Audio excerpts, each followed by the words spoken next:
Hi, my name's Phil Craig. I'm a writer, a TV producer, a lover of stories, and a connoisseur of scandal.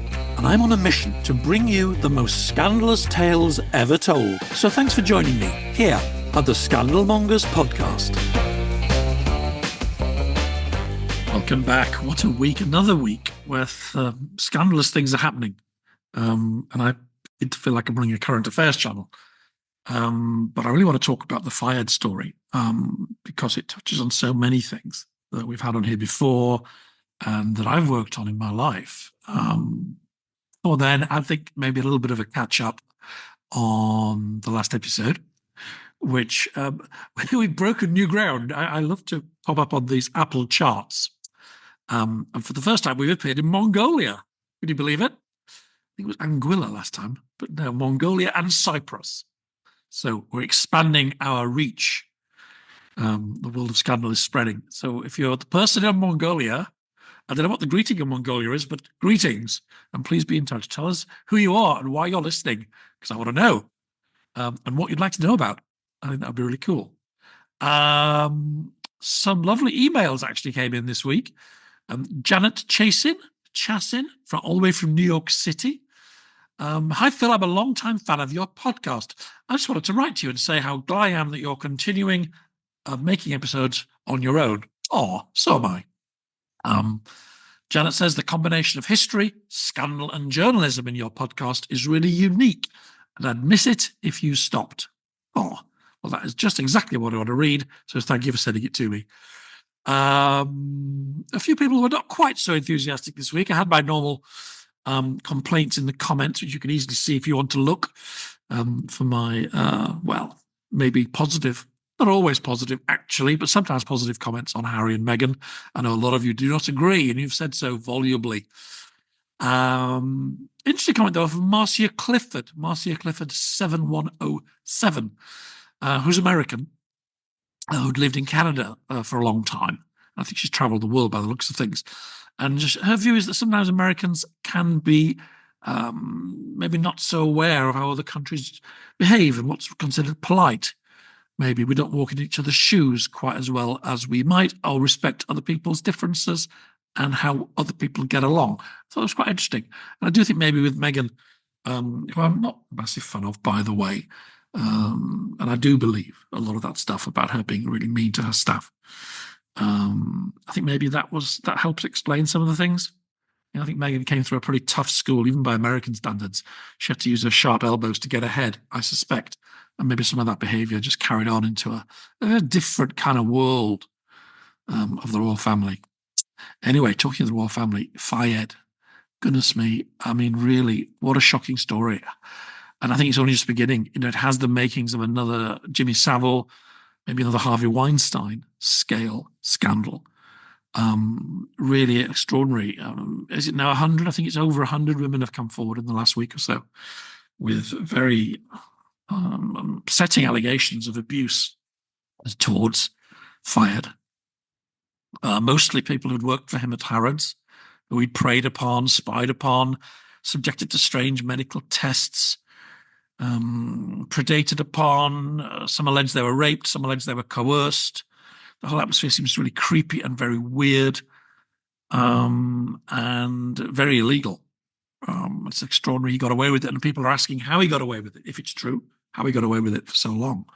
Well, I mean, one of the answers, and it also links to Savile, he was brilliant at networking, at finding his way into the little corners of the British establishment, showering favours on the rich, the powerful, the semi-royal and the royal, gifts, freebies, invitations. He had the Ritz in Paris. He had the place in the Riviera. He had the lovely summer parties and the lovely events at all the big posh do's. And people wanted to be invited. And apparently he had lots of flats associated with Harrods and Park Lane and lots of household names who are now maybe a little anxious, who enjoyed his hospitality, whatever that meant. We're talking rock stars, Hollywood actors, politicians. And on the more sinister side, and again, similar to Savile, it looks like he recruited quite a few ex-policemen to be his security. And we all know how good his security was in Paris on that fateful night with Diana. But his security operation was very extensive.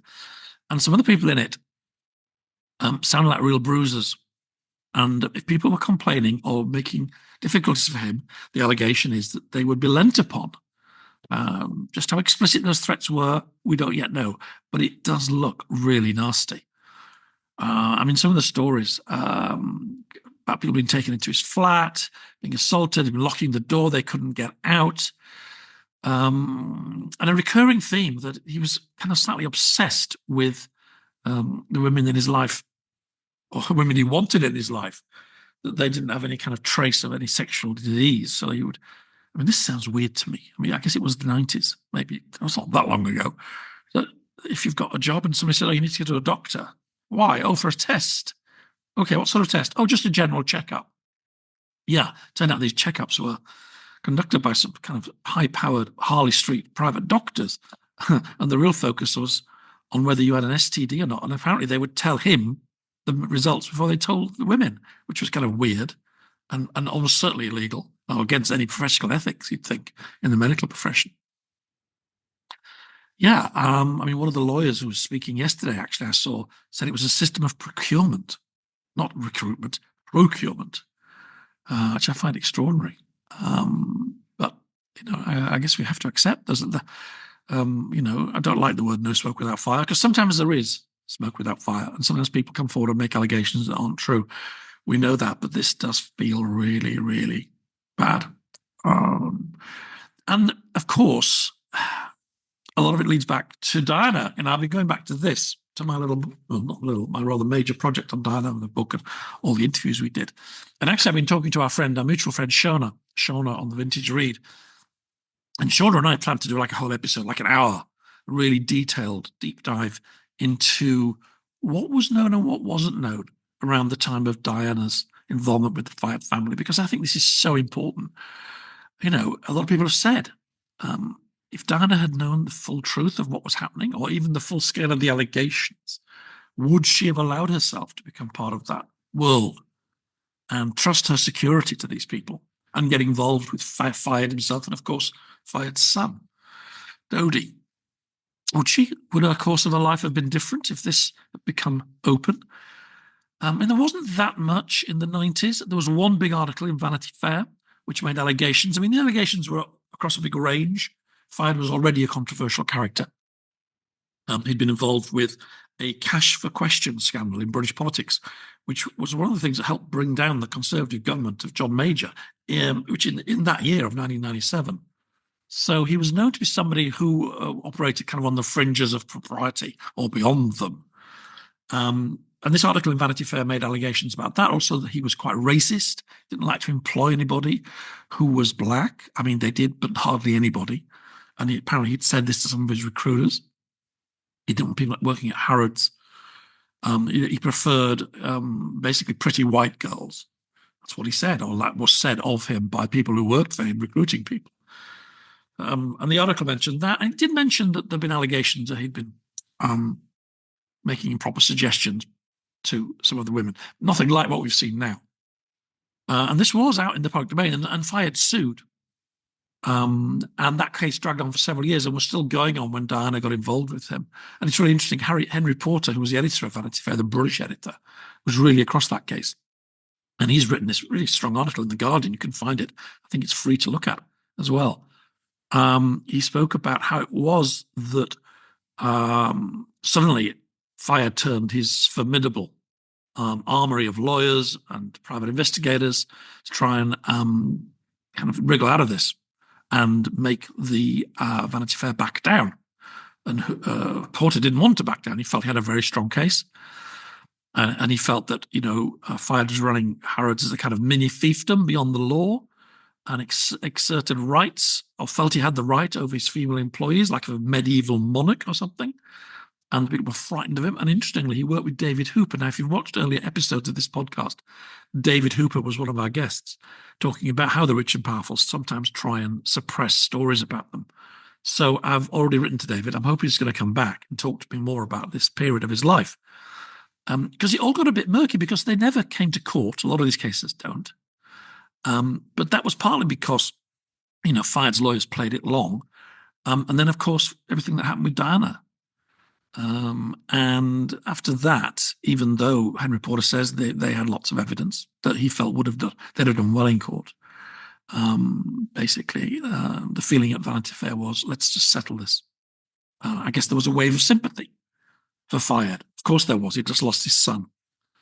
And that probably governed the way a lot of people thought about him for many, many years. I think it was Cy Newhouse, the owner of Condé Nast, who then ran Vanity Fair. According to Porter, he shut the case down, really out of respect for the grief of the father. So, what a mess. I went back to my sources. I haven't gone back to the original interviews because I'm going to do that with Shauna. But I looked at some of the things that made it into the book. The story of, was it a doomed romance of Dodie and Diana? Or was it actually the summer fling from hell? Yes, he was seen as sleazy. Yes, she was warned. It's clear she was warned, but she wasn't warned about him being a sexual predator, as far as I can find out so far. She was warned that he was not respectable, which, given he hung out with lots of top people in the country, including members of the royal family, including Diana's mother, who he'd made a particular Rain Spencer, who loved a freebie. Apparently, she loved a freebie. He made a big point of getting to know her. It's how he got to know Diana in the first place. But yeah, so the suggestion was maybe you shouldn't be hanging out with him because, he's been involved in this row that affected the election and he's in the papers. And, you shouldn't. And she didn't listen, really. I mean, she didn't listen to many bits of advice, I guess, by the final year of her life. And I guess from her point of view, here's a man that's come along. He's got the yacht. He's got the villa. He's offering her the chance and her sons of a lovely holiday. She had a busy year. She'd done a lot of landmine work. She liked to treat. She worked hard, but she liked to treat. It's interesting that the News of the World, the great sleazy tabloid of that time, its headline when the story broke about that first trip to the south of France was "Die and Sleazy Row Tycoon." So, yeah, it was clear that there were issues with him, just nothing like what we now have heard. Various of her friends spoke to me at the time, we quoted in the book and in the series I made. A lot of them thought she was just captivated by the atmosphere, the ambience. And when she met Dodie, her relationship with Hasdat Khan was breaking down or in trouble. He was very attentive, very affectionate. Dodie had lots of issues in his life, but apparently he was charming. And he really made a fuss of her. There were flowers, there were jewels, there were lovely nights out in fantastic restaurants. He would book a whole disco for her and the boys. They made a big fuss of her, and she was in the mood to enjoy that summer fling. Some said, others said more than a summer fling. That they were seriously considering getting married. And Diana said lots of kind of contradictory things about that to lots of different people. But yeah, it's very confusing. It's confusing for me too, because I think some people will know we had Michael Cole on the podcast not long ago. He gave his account of that last summer, which is one that's rarely heard. Very pro-Fayed. I'd made lots of criticisms of the way that they handled security and the kind of chaos of those days that led to her death. But anyway, Michael, his name has now come up in this investigation, not as somebody who did bad things to any of the women, but as somebody who perhaps helped Fayed clear up the mess. So I don't know we don't know yet the full story of that. But I thought it was probably best I've taken that particular episode down for the moment, because I do like hearing all sides of all stories, but I think if there's a chance that might lead Michael into legal troubles, I don't know what the situation is with him or how much he was involved or not. I thought as a precaution I would take it down. I just felt a little bit disrespectful when you see some of the testimony of the women and how they suffered. And also this sense that, like Savile, he was somebody who was allowed to take his secrets to the grave. He got away with it. And the word that comes up a lot is cronyism, and I think that maybe sits well with what Michael did say, because Michael spoke about the side of him that was generous, and he would go out of his way to help people, especially if they were ill. And I'm sure that's true. There are a lot of people in our world who can be very generous if you do what they want. If you're part of their circle and accept their patronage, fine. You cross them, you don't give them what they like, you're in trouble. Possibly Fayed. I think it looks like Fayed was like that. And maybe we all should have known. And maybe in this country there was, perhaps still is, but there certainly was a tolerance for bad behaviour if you're well connected. I don't know. Much more to say. And like I say, we'll do a whole hour or so with shorter soon. Anyway, that's the opening speech from Phil. Cricket.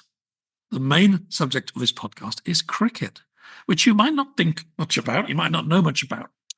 To those who don't love the game, it can seem very, very weird. You know, a game that can last 5 days and end with a draw, often does end with a draw. A game that originated in Britain, but it stops if it rains. And FYI, it rains all the time here. It's raining right now as I look out my window. A game where the players stop for a 40-minute lunch break, and then again for a 20-minute break for tea and cake. Of course, it's England. Of course you have tea and cake. A game with bizarre rules that people who don't know it find very hard to understand, and incredibly funny names for like fielding positions.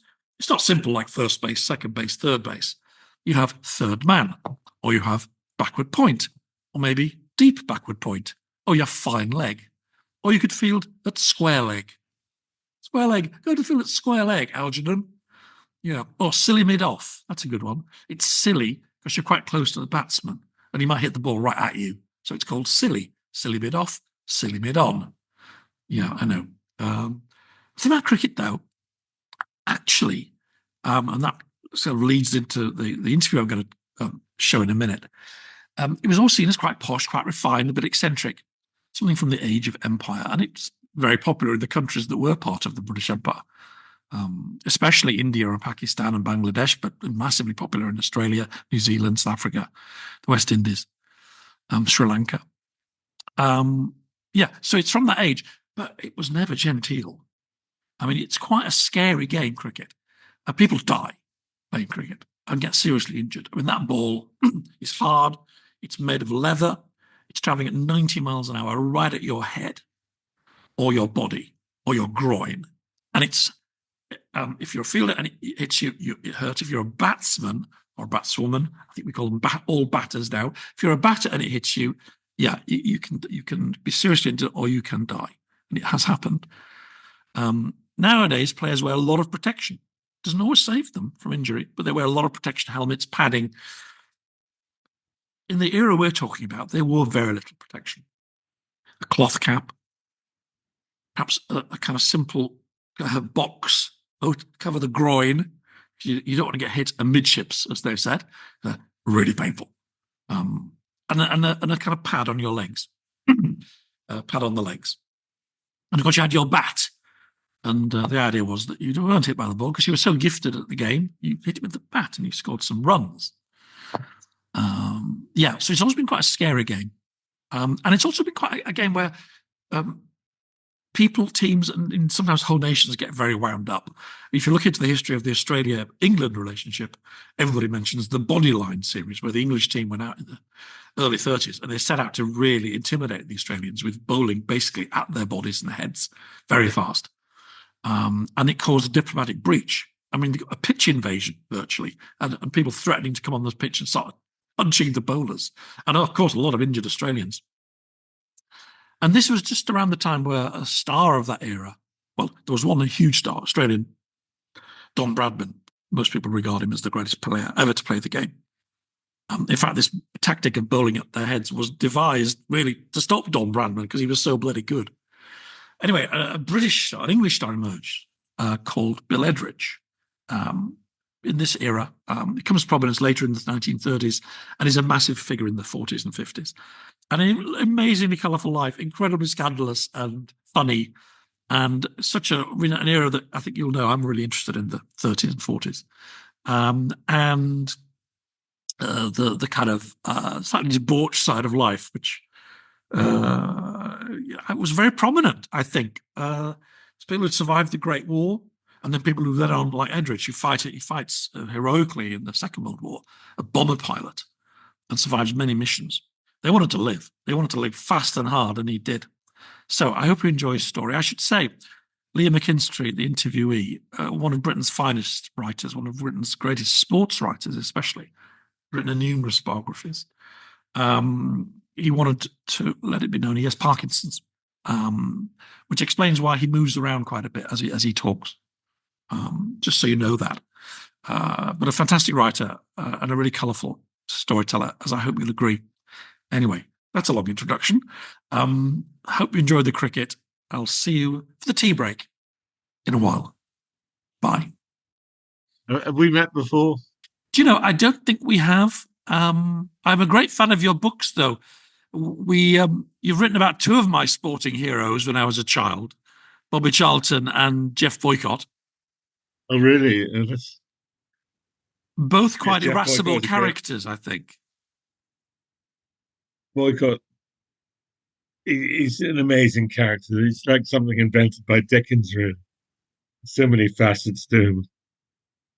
He's such a force of nature. Bobby was almost the opposite, self-effacing, shy and reserved. But I do love the way you bring these people to life. And I did not know much about Bill Edrich, though, of course, when I was growing up, the romantic opening partnership for England was Boycott and John Edrich, who is, I guess, the younger cousin of Bill. Exactly. John Edrich was his cousin, and he was very different. He was a different player. He was much more solid and cautious and defensive. But he was really a better cricketer. His average was much higher. He's batted England in more tests and scored more runs. And as you say, formed that great partnership with Jeff Boycott in the late 60s and early 70s that won back the Ashes. You wouldn't say there's anything dependable about Bill Edrich, would you? I mean, one of the reviews of your book, I was just going through them.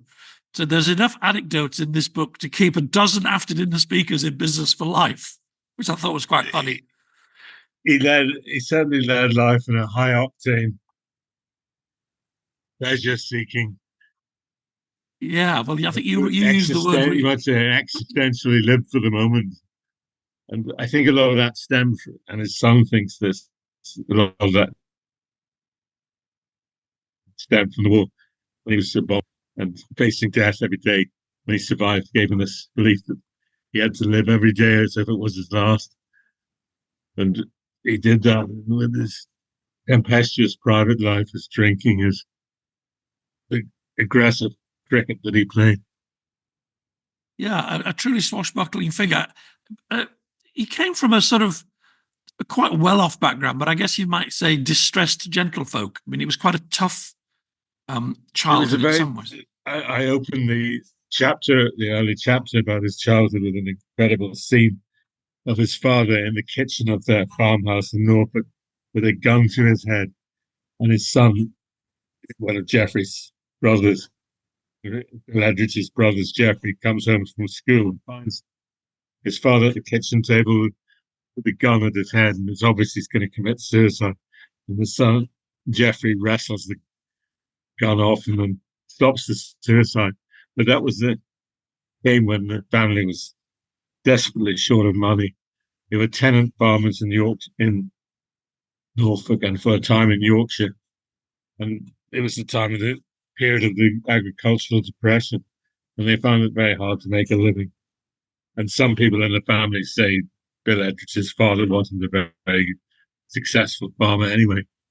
So in the good times in the early 20s, they rented out a large, grand home, and they had servants and gardens, and it was a great, idyllic life for Bill. But then in the harder times, they had to move down market and get a smaller cottage, and things were very tough. And then they had to move to Yorkshire because they couldn't make a living in Norfolk. And that was a big upheaval because the whole family had been part of Norfolk life and going back for centuries. And so it was a great wrench to leave. And Bill himself was a very precocious cricketer. The family was mad about cricket. Their grandfather had founded cricket clubs. They built a whole replica cricket pitch on various farms that they had in Yorkshire. They founded, in Norfolk, and they founded various teams. They even had a team full of an entire team of Edriches, 11 Edriches that played on both sides in Norfolk. So Bill was brought up with this environment, playing cricket all the time, and he was absolutely mad about it as a child. He was very good at football as well. And his talent was recognised early on, and as a teenager, he got into the Norfolk 11, the minor counties side, and he was very successful, and that brought him to the attention of Middlesex. But there was always this aspect of financial trouble and hardship, and it gave Bill a sort of insecurity when he was young, and he felt slightly intimidated when he was taken on by Middlesex and playing on the Lord's ground staff. He always felt slightly overawed by what would be perceived as a social superior. And this really was an era where there were gentlemen and there were players. There were professionals and there were people who probably didn't need to earn money, who just loved to play the game. I'm guessing that Bill wasn't really a gentleman in that sense. I think you could apply that phrase in many different contexts. Bill, he was charming, and that was part of his appeal to women. He certainly wasn't born into the affluent gentry, and with a father who was a tenant farmer. And as you say, cricket had this great social division. In a way, it was a mirror of British society. But at the top were the aristocrats, the gentry, and it was very frowned on for one of them to earn their living from the game. You should play the game for leisure. And it was viewed that amateur players made the best captains because they were socially superior to the professionals, and they didn't have a vested interest in protecting certain professionals and teammates, so they could be much more objective, and then they had more authority on the field. That was the theory anyway. But really what lay behind it was just pure snobbery. And we didn't want these oiks who have to earn their living from the game telling amateurs what to do. And it's amazing that England from 1885 to 1952, when Len Houghton became the first professional captain of England, England was always led by an amateur, someone who didn't earn a living from the game. And it was a sacred rule. And Jack Hobbs, who I wrote another biography about in 1925, was such a big figure and is such a brilliant player. There was talk that he was going to be made captain of England. And Lord Hawke, who was the grandee of Yorkshire County Cricket Club, made this famous speech at the dinner. He said, "Pray God no professional ever captains England." And that attitude carried on for another 25 years, or 27 years. And Bill Edrich, partly to combat his social insecurity, partly as a legacy of the war, where as a very brave bomber pilot, he'd become a squadron leader, and he mixed in different circles. And he began to change his voice and become more refined. And he was consumed by a passion to become captain of England. And because he was a professional, he had to change his status. And what I reveal in the book, which hasn't really been covered before, that he became a sales director for a paint company based in Mitcham. He was a sales director for this company. And the chairman of the company was the Hampshire Fast Bowl from the Baring banking company, Giles Baring. He was a great friend of Bill, and he arranged for him to have this job as a paint salesman. And in 1947, Bill gave up his contract with Middlesex as a professional, became an amateur.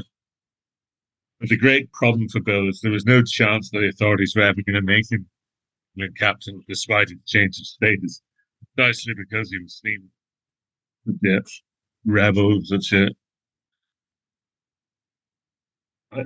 ill-disciplined and difficult player to have in the team. In fact, just 2 years later, after he'd gone amateur, he was banned from England for 3 years for getting drunk during a test match. There is a type, isn't there? And people who love modern cricket or cricket in the last few decades will think of Ian Botham, Ben Stokes, perhaps Shane Warne from Australia. The Australians would say larrikin. We might just say kind of charming rogues.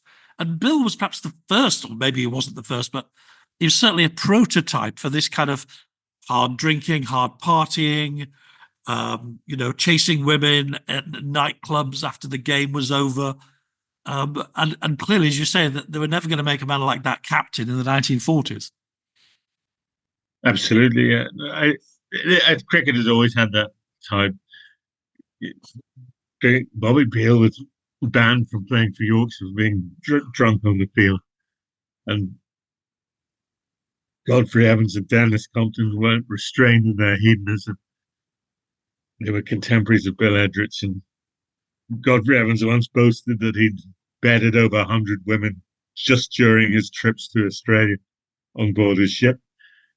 So there were other people who weren't restrained.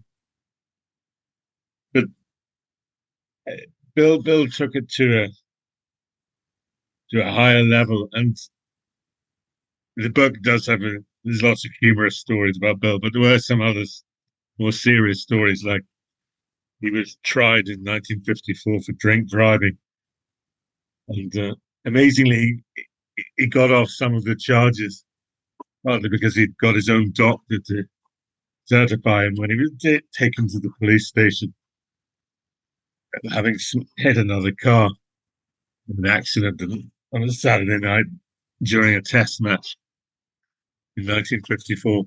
He was taken by the police to the station where he was charged, and luckily he had his own doctor who said he was perfectly fit to trial. He opted for not a magistrate's court but a Crown Court trial, and he persuaded the jury that he hadn't been drunk and incapable, but he was fined for not stopping after causing an accident. And another time in 1949, he was arrested. Amazingly, the top England player, he was arrested for being drunk and disorderly in the street at Piccadilly Circus. So he fell foul of the law a few times.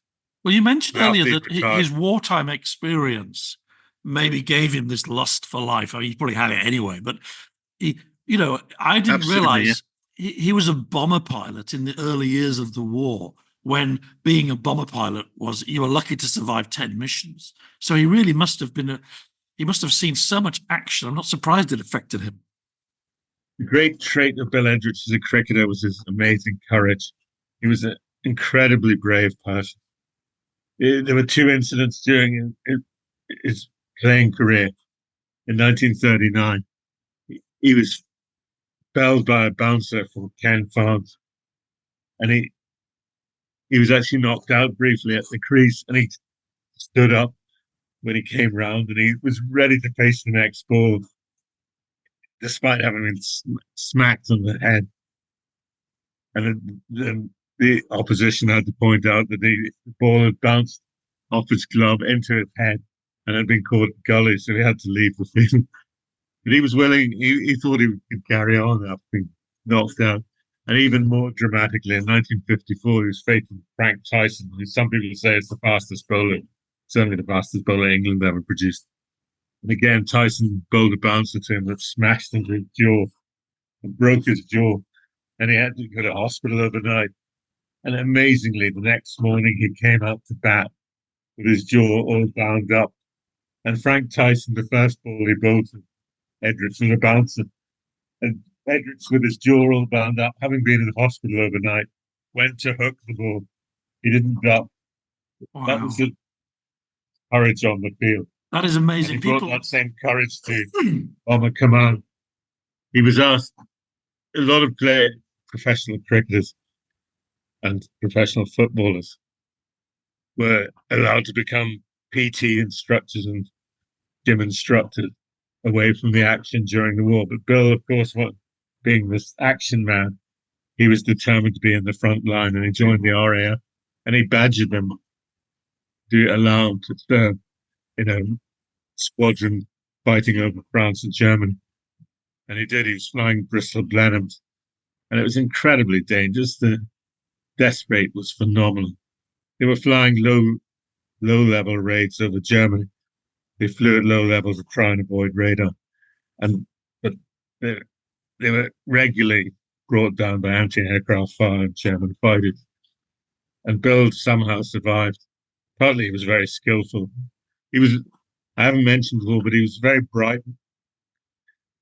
deeply intelligent. All his teachers spoke about how sharp-witted he was, which is a contrast with Dennis Compton, who didn't have that same intellectual caliber. And Bill was very much in command of the cockpit. He mastered all the basics of flying, and he was a very good pilot, very skillful, very courageous. And he won the DFC, the Distinguished Flying Cross, in August 1941 for an incredible raid on a German power plant at Cologne, in which they flew at low level across the Channel and over Germany. And they successfully dropped their bombs in this electricity plant in Cologne. And it was one of the most daring raids of the war. And so prominent in that, and he got a lot of acclaim. But it did, his family say he did change during the war. At times he was much more morose, because Bill was never a morose person before the war, even with the family troubles I mentioned. And he seems to be reflective and philosophical, which he wasn't generally. It is evidence that he suffered post-traumatic stress disorder, and he may have been hospitalized for a time with this mental condition. I'm not surprised. I mean, so after the war, he comes to the fore. Perhaps his best years as a cricketer are after the war. And anybody who knows anything about cricket will know that the great rivalry that defines the game in many ways is that between England and Australia. But Australia, my father saw this team, had the team called the Invincibles after the war, who were regarded as one of the best ever to take the field. And they were led by Don Bradman, who was maybe one of the most celebrated cricketers of all time, an Australian icon. Also quite a difficult character, I believe. Did Bill get to know Bradman? Were they friends? There any kind of relationship at all? And what did he think of Australians generally? His spirit was quite Australian, as you said, that larrikin, up and at them, lived life to the full. And he loved visiting Australia. And his best ever tour was 1946-47, when he was at the peak of his playing career. And he was not only a fine batsman then, but he was also a very good fast bowler. And he was at his best as an all-rounder in that series. Bradman wasn't popular with the England team in that series mainly because of one incident in the Brisbane Test of 1946. Don Bradman came out to bat, and he hadn't been playing Test cricket for 6 years because of the war. He was very scratchy and out of form, and he limped and struggled and poked and prodded his way to 28, and on 28, facing Bill Close, the left-arm fast bowler from England, he edged straight to slip. And to the England team's amazement, Bradman didn't walk. He stood at the crease as if he'd hit the ball into the ground and it was a bump ball. But plainly, and Bill Edrich always said, this ball flew straight off his edge into Jack Aitken's hand for the second slip. And there was no doubt that Bradman was out. And it was his sheer status as the world's greatest player that seemed to intimidate the umpire, and the umpire gave him not out. Mm-hmm.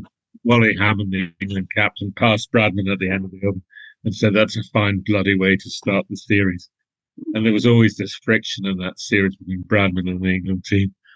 The Australian player that Bill Edrich and his Middlesex teammate Dennis Compton adored was Keith Miller, the fast bowling all-rounder.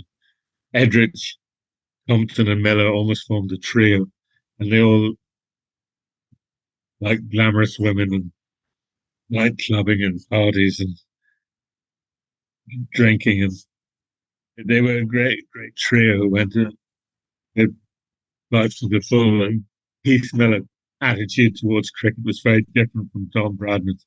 Bradman was very hard, ruthless, grind down the opposition, pile up the runs, whereas Miller was much more carefree and much more play the game for the enjoyment. And Miller also, interestingly, was the bomber pilot during the war. Oh. So that forged the bond that he had with Bill Edrich. And they continued to be great friends right through the 50s. Bradman had done one great favour for Bill Edrich, and amazing for someone so ruthless. He did an incredibly sentimental thing. At the start of the 1938 season, there used to be there's too little first-class cricket played now for this to be feasible.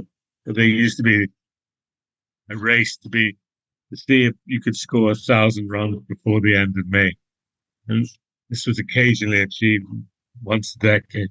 In 1938, Bradman, touring with his team, scored 1,000 runs in May, and then in the last match of the month of May, Australia were playing Middlesex, and Bill Edrich needed 9 runs to equal Bradman and score 1,000 in May. And the game between the Middlesex and Australia was badly hit by rain, and it looked like those chances of reaching the record had disappeared under the heavy storms and rain. And then Bradman, amazingly, on the very last afternoon, contrived a declaration so that Bill would have a chance to score those 9 runs. And he did. And it was an act of great generosity by Bradman. He didn't need to do that. And he gave Bill a great boost. And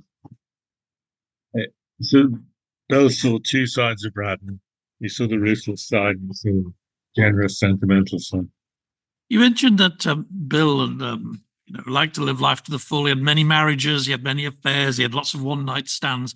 What was it about him that women responded to? I mean, was he good-looking? Was he charming? What was he wasn't terribly good-looking. I mean, Dennis Compton was famous for his film star looks, and one of Bill's lovers described him as looking like a Randy Moe. A Randy Mole. Randy Moe. But he had several things going for him. First, he had tremendous self-confidence. And if he concentrated this woman, she knew that exactly what he wanted.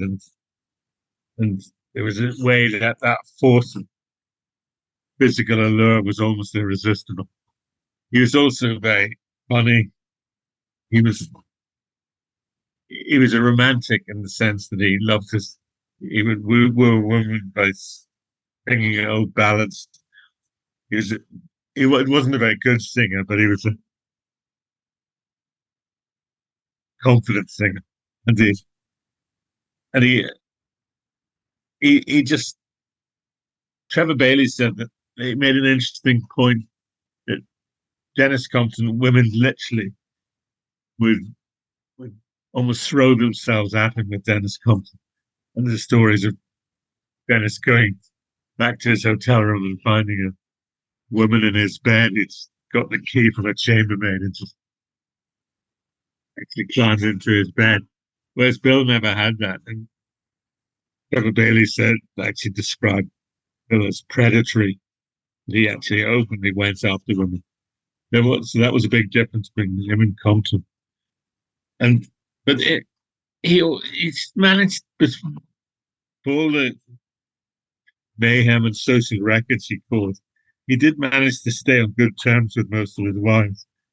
And he had a sort of vulnerability and, strange to say, a sort of innocence about him that made women found it easy to forgive him and hard to remain angry at him. Did you like him, Leo? I mean, you spent all this time in his company. Did you like him? To be honest, I hadn't warmed to Bill Edrich when I was growing up and first fell in love with cricket. I thought he was. His son said there was a streak of George Best about him, and I've always despised George Best because coming from Belfast, I thought he squandered his talent, and there was an unpleasant bullying side to George Best. And his son said that there was George Best streak in Edrich, and I think that was true, and I didn't warm to it entirely. But as I also felt, before I started studying the book, I felt he was overrated. His test average is only 40. he didn't play that many tests, partly because he was banned quite a few times, and he was very inconsistent. But having researched the book, I began to see the greatness of Edrich lay in his character and his courage. And it's also fascinating reading about the 1947 season when he and Dennis Compton broke all records for batting. And the magic that they brought to the cricket field and to the public in that summer was really something special. It was perhaps the greatest season in first-class cricket in British history. And those two completely dominated. They were known as the Middlesex Twins. And they both scored over 3,500 runs that summer. And Britain was going through a hard time because there was still rationing. They'd been through the war, deep austerity under the Labour government. But as Neville Carter said, there were no ration books with Dennis Compton and Bill Edrich. Runs weren't rationed. And it's terribly appealing, that summer of 47. And also, it's hard not to warm to a man who lived life for pleasure so much. And he said so many hilarious things. He was once said to Peter Hayter, who was the son of his agent, Reg Hayter. He said to Peter Hayter, they were playing in a match in Norfolk together. And he said, I generally find when I've consumed a lot of alcohol and I go out to bat, I see 3 balls coming down towards me when the ball goes. Go for the middle one. That tends to work. And it was a holiday in Cork. Some of the people listening to this will know very little about cricket. If they see modern cricket, they will see people with helmets and padding. And a cricket ball is very dangerous. It's hard. It's traveling really quickly. If it hits you, you'll get bruised, or worse. And if it hits your head, you can die. And so the idea that he lived in a time when there was no protection, a cloth cap and something over your groin and a pad for your leg, that's all you had. If it hit your body, you had to carry the bruises. I mean, that you mentioned courage. Batting gloves he had were like so flimsy now. He just had these white gloves with rubber spikes on them, covering each finger, when you compare them with the big flexible padded gloves they have now. And as you say, the box for his groin was this tiny little plastic thing which wouldn't protect anything. And yet, I can't see Bill ever having worn a helmet. You know, he would regard it as a badge of honor not to have any protective headgear. And he once said to Ted Dexter, have you ever been hit on the head by a cricket ball? Ted said, no, I haven't. He said, it doesn't hurt as much as you might think. He just had this detachment about physical pain and danger. He just didn't ever play a part in his life. Was he happy? Was he a happy man? That's a very good question. And again, his son and his family are very interesting on this. I talked to a lot of his stepchildren and 2 of his sons. And as I said, Justin is son by his 3rd marriage, or his 4th marriage. He said he's the one who said he has post-traumatic stress disorder, and he very strongly believes that Bill wasn't happy, and that accounted for his endless womanizing, searching for the ideal partner, which would never materialize, and also the endless drinking. Yeah, I mean, at one stage in his last marriage, he was getting through a bottle of vodka a day, and that isn't a happy man. And I think there was this one of his stepdaughters. She wasn't a stepdaughter; he actually adopted her. Said that there was a terrible restlessness about him. He would, when he retired, he would get one job as a poultry farmer. He'd run a poultry farm. He'd get bored with that, and then he went into the sewage business, amazingly, for a time, providing mobile sewage plants. And he got bored with that, and he went into life insurance. But he was always, there was a sense of always on the move, and he moved house a lot. And of course, he had different partners, different romantic partners. So I don't think he could be described as that happy generally, but I think there'll be moments of great happiness when he was carousing on the town with his mates or the new woman, or scoring runs from Middlesex with Dennis Compton at the other end. And giving happiness, whether he was happy or not, he stood for something that gave, as you say, Britain in those austere post-war years such incredible pleasure to see somebody absolutely on top of the game. And I think cricket is an art as much as a game. Absolutely. He wasn't a graceful batsman or an unorthodox batsman like Dennis Compton. He stuck to the classical technique, but he had very strong shots on the leg side. He was brilliant for hooking and pulling the ball on driving. And he had a very good, productive cut down through third man. So he was always a pleasure to watch. And he was a tearaway fast bowler as well. It generated a certain excitement with his bounding run up and his volcanic action that took him halfway down the pitch. He was pretty fast in the peak, and then he became a canny off spinner. And he was also a very good fielder at first slip, pulled off some astonishing catches. And for all his drinking, he kept himself pretty fit. He carried on playing until he was in his 50s for Norfolk. He was captain of Norfolk throughout the 60s. And he revived the club where he'd started. And they became a major force in the minor counties championship. And people talk with great affection about the pleasure that he brought to the minor counties scene. And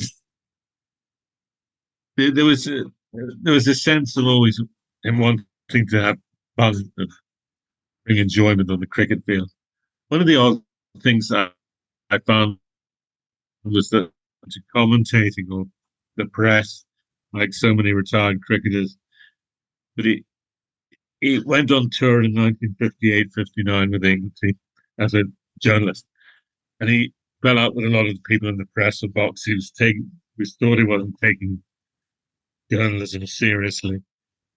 He seemed to delight in causing controversy and criticizing other players. He even accused one England player of drinking too much, which had a whiff of hypocrisy about it. Well, he didn't really succeed in the journalism side, and that's when he went into his business ventures. Well, from journalism to sewage, it's not a very big transition, let's be honest. I've got to go because I'm running out of time. But I want to thank you for this book and for the other books you've written that have given me so much pleasure. I mean, and few people write about sport the way you do, and I want to thank you for it. Well, I'm very grateful for you having me. I hope that was okay. My pleasure. It was really interesting. And we'll talk about Geoffrey Boycott next. Great. Take care. Very different character. Thank you, Phil. See you later. Thanks, Leo. Bye. Bye. Lovely man, Leo, and a great, great writer. If you have any interest in cricket, you should look at that book on Edrich. It's such a hoot. Anyway, we've interrupted play here in Twickenham. For our tea break, it's cricket, so, a cup of tea, actually it's coffee, and a bit of cake. This is Craig's homemade barrow breath with some lovely English honey. So very British. To match the mood of the cricket. Yeah, I hope you enjoyed that. So interesting. Lots more to come. Mentioned I'm hoping to do something with Shauna, which should be fun on Vintage Read, or whatever new side channel she's invented in her little family of channels. More of a deep dive on the Fayed story. That'd be really interesting. And I'm going to dig into my own personal archives from all the material we gathered for my Diana biography. For that, some really interesting things coming up. The story of the Kennedy family, a new biography. Definitely going to be doing that soon. Maureen Callahan, I think she's called the author. It's called Don't Ask. That could be next week's show, or it could be Simon Heffer on the application crisis. I'm not sure. I'm also doing some more on Churchill and Churchill's crazy friends, the scandalous circle around him, which would be fun. Lots of other things bubbling. And actually, I should draw your attention again to this lovely mug, because this is going to be a collector's item soon, because it's got me and my mate Andrew on it. And I think I should do a redesign, just me. So these will become very valuable very soon. So if you have any passing interest in buying one of our mugs, now's the time to do it. And if you don't want to buy a mug, you can subscribe, you can like, you can comment, you can engage. We love that. And I appreciate all the engagement and all your continuing support. Thanks for listening and watching. See you very soon. Bye. This has been a Podcast World production. If you want to contact me, write to team@podcastworld.org, placing Scandal Mongers in the heading, or you can reach out via the social media links in the show's bio. And if you've enjoyed this episode and you want to support the show, please consider taking a few seconds to hit the donate button found just below this video. Many thanks, and see you next week.